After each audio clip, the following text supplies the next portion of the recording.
Dan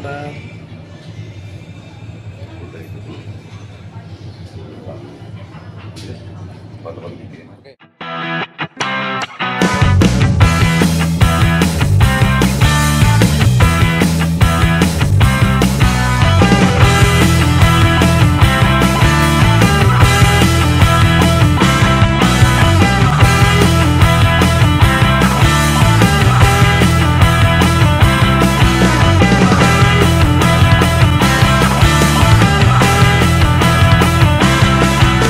Mas Togar, ini ada kasus apa nih yang dibawa sama Pak Togar? Jadi pada kesempatan ini kita terima kasih karena klien kita itu telah menunjuk kami dari kantor hukum Dr. Togas Tumorang di Pejaten ya.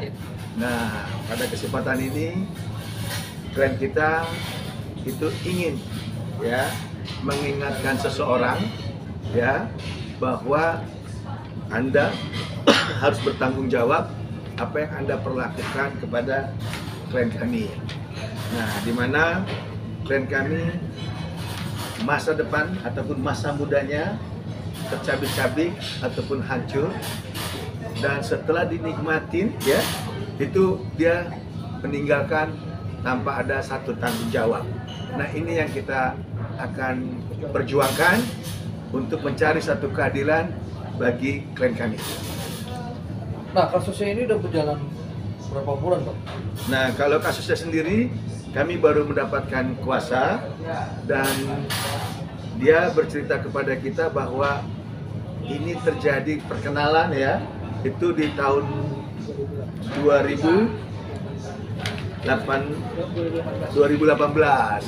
di mana dia pada saat itu usianya masih sangat dini, yaitu 17 tahun. Nah, itu lalu berteman semua segala macam, mungkin karena ada bujuk rayu dan seterusnya, dia sampai mau mengorbankan diri dia. Bahkan yang lebih parah itu sampai dihamili, sampai mengandung. Bahkan sekarang ya anaknya itu sudah berumur 3 bulan. Nah, sebelum datang ke kami, mereka masih ada komunikasi dengan banyak janji.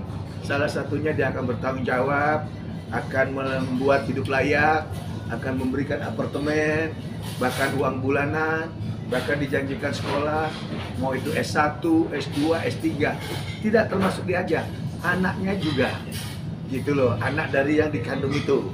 Nah, karena ternyata itu terlalu panjang janji-janji itu, sampai anak itu hamil, sampai anak itu sudah sampai dilahirkan, sampai dia datang ke kami, itu tidak ada sedikit pun rasa empati, rasa tanggung jawab. Bahkan saya sendiri sempat telepon, dan itu yang ngangkat adalah istrinya.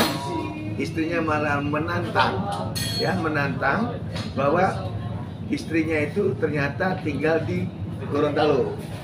Ya, di Gorontalo, dan istrinya berjanji juga ingin jumpa dengan kita. Dan waktu itu juga saya sempat komunikasi sama laki tersebut. Laki itu menyatakan setelah lebaran ingin bertemu, tetapi sampai saat sekarang itikat baiknya tidak ada. Padahal nomor telepon saya ada, dan kita juga sudah mengirimkan surat klarifikasi, surat somasi, ternyata tidak ada itikat baiknya. Itu yang kita sangat sayangkan. Bahkan yang kita dengar, yang kita duga ya, bahwa dia itu megang satu jabatan penting. Ya, karena kenapa kita bilang penting? Dia ternyata menggunakan seragam tertentu ataupun identitas name tag seperti ini nih. Nah, ini salah satunya nih. Ya. Nah, di sini dinyatakan bahwa dia sebagai konsultan Bareskrim. Ya, dengan seperti ini nih kami mohon nih Pak Kapolri ya, atau Pak Kabar Eskrim yang baru, ini kami minta klarifikasinya nanti. Kalau perlu, apa benar orang ini menjadi konsultannya Bareskrim? Nah, dugaan-dugaan seperti ini, bahkan juga dia menggunakan beberapa atribut daripada institusi negara, ya, yaitu salah satunya seperti ini. Nih, Satunya. salah satunya. Ya. Nah, oleh sebab itu, karena dia juga berjanji kepada klien kami bahwa dia akan bertanggung jawab, tapi sampai saat ini tidak ada sama sekali. Bahkan juga beberapa pejabat di Kepolisian Republik Indonesia, dia sudah sering berfoto.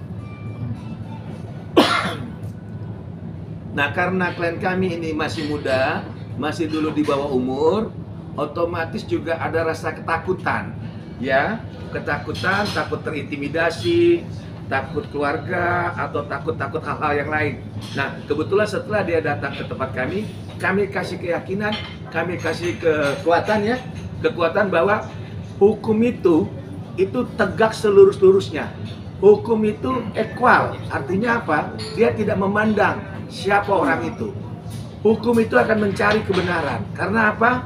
Siapa yang bersalah, siapa yang harus bertanggung jawab, dia yang harus, istilahnya apa ya? Dia yang harus semuanya ini menyelesaikan, bukan malah lari dari tanggung jawab. Nah itu. Nah, kalau boleh tahu dia kenalnya di mana sih, Bang? Apa di sosmed atau ketemu langsung atau gimana? Nah, kebetulan kenalnya langsung, ya. Kenalnya dia langsung itu dulu bertemu di Hotel Mulia. Kita ngerti lah di Hotel Mulia kan orang-orang tertentu dari golongan-golongan tertentu gitu loh. Nah, akhirnya dengan bujuk rayu dan seterusnya dia jadi berlanjut. Terutama di dalamnya ada semacam asmara. Dan sangat disayangkan orang itu sudah berumah tangga kan. Harusnya dia membataskan lah. Dan ini baru tahu bahwa dia punya istri, ya. Nah, dan juga dia katanya juga organisasinya bagian dari seperti ini, pengurus di sini katanya, ya. Nah, makanya pada kesempatan ini kita gunakan untuk mengklarifikasi juga agar orang ini ayo dong keluar dong, bertanggung jawab dong, jangan diam aja, jangan beraninya sama perempuan, hadapin dong hukum itu. Karena kenapa? Hukum itu kan harus dihadapi, bukan lari, itu maksud saya. Nah, sekarang kan udah kejadian seperti ini, hamil dan punya anak. Nah, tanggapan dari inisial perempuan Ya. itu gimana? Tanggapan dia ke Yang korban itu, yang ini korban. yang Nah, tersangka itu. pelaku itu ya dia marah, Oh, kecewa. Kenapa? Masa depan dia jadinya kan yang harusnya dinikmati, ya, dengan apa ya, kebahagiaan, kumpul dengan teman-teman, jalan pesta atau ke mall. Dia sekarang harus mengurus anak, ya, bahkan di keluarganya dikucilkan. Dia tidak berani ketemu orang tua. Nah, ini kan coba bagaimana. Nah, ini juga ada Menteri Peranan Wanita, ya, atau enggak KPI, tolong bantu klien kami ini agar apa, orang-orang seperti ini jangan bebas berkeliaran. Tolong didengar ini, mudah-mudahan ini menjadi apa ya, semacam juru bicara menjembatani kita agar orang ini bisa bertanggung jawab kepada klien kami. nah, dari posisi keluarganya gimana, Pak? Keluarga si perempuan ini? Keluarga perempuan ini sudah mengucilkan, artinya kenapa? Kecewa lah. Coba. Orang tua inginkan anaknya berhasil, ya, lalu sukses, tapi dengan kayak begini dia nanggung sendiri hidup, gitu loh. Terus tiap hari inisial I, ya, Pak I. Ya.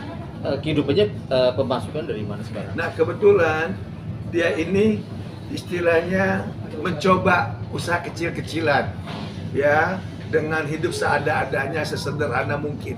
Nah, ini kan sangat disayangkan. Padahal orang tuanya adalah orang tua terhormat. Orang tua dia adalah orang tua yang dari keluarga baik-baik.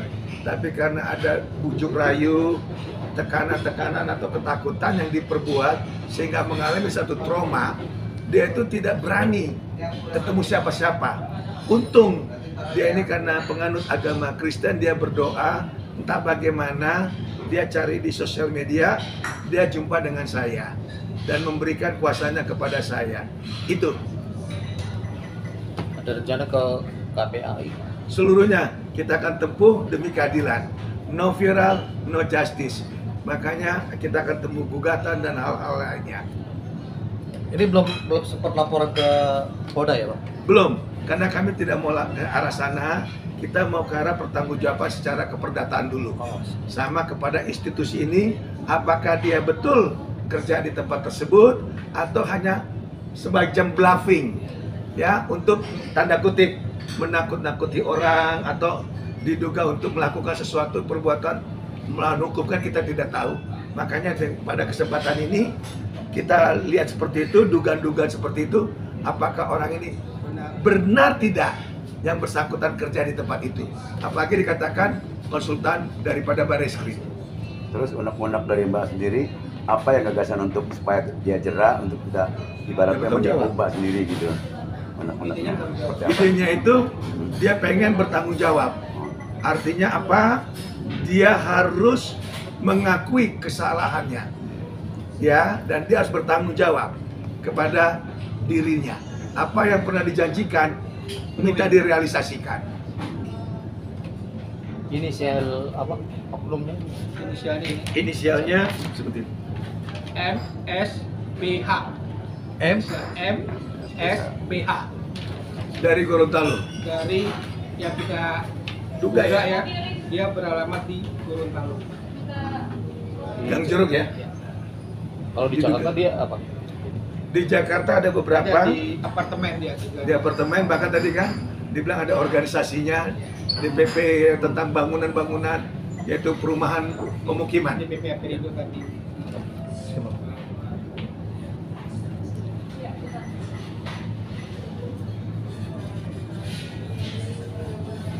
Oke. Izin kita menunjukkan ini bukannya kita ke institusinya, tapi kita menanyakan terkait kebenaran orang Orang tersebut. bener nggak ini orang ada di situ Terjadi enggak? apa enggak kan gitu. Yang kita Karena tahu kami itu. kesulitan. Kesulitan. Ya, kita bersurat tidak diterima, kita datengin ditolak. Ini semata-mata hanya menolong kepada klien kami agar bisa saluran seperti ini bisa ketemu mereka dan ada solusi. Apakah mau lanjut atau memang ada musyawarah? Itu yang kita harapkan. Karena dia berjanji mau telepon saya balik tapi tidak pernah telepon. Ini tidak ada maksud negatif. Oh, ada apa? Mediasi dulu ya, itu seperti apa? Langsung. Kalau kita mungkin tidak ada karena mediasi, pertanggungjawaban. Karena sudah terlalu lama dijanjikan. Contohnya ini juga pernah dia. Iya, iya. Jangan itu kan. Nanti langkah-langkah yang mau ditempuh apa aja? Yaitu tadi kita akan masukkan satu gugatan dan kita minta perlindungan hukum kepada beberapa instansi. Oke. Ini kita juga ada informasi pada saat itu. Coba Bang Darius ke sini ke depan. Tapi tidak ada tanggapan Tapi sama kalau sekali. tanggapan, Oke. Jadi sekali lagi, tolong ingat wajah ini. Tolong ingat wajah ini. Apapun konsekuensinya dia berani kok. Apalagi pernah istrinya ya bilang katanya nanti akan ada akibatnya. Dia akan siap kok. Yang penting apa? Apapun konsekuensi dia berani kok. Gitu loh. Asal bisa ketemu. ini Tapi kita juga saat ini udah lepas kontak ya? kirim Sudah lepas konteks. somasi ke Gorontalo. Oh, sudah sama. Sudah. Tapi tidak ada tanggapan. Makanya dengan beruang ini kita harap identitasnya biar jelas. Nah, apakah betul teman-temannya juga seperti ini? Ya kan? Betul enggak? Janganlah untuk menakut-nakuti masyarakat. Kami yakinlah orang-orang besar yang ada tadi di foto itu pasti punya hati nurani lah. Kami mohon, terutama Bapak pimpinan Kapolri atau segala macam. Korban-korban yang Dan mudah-mudahan tidak ada korban lain dijanji-janjikan sama orang tersebut. Oke. Terima kasih Bang Togar dan Bang Arius. Siap.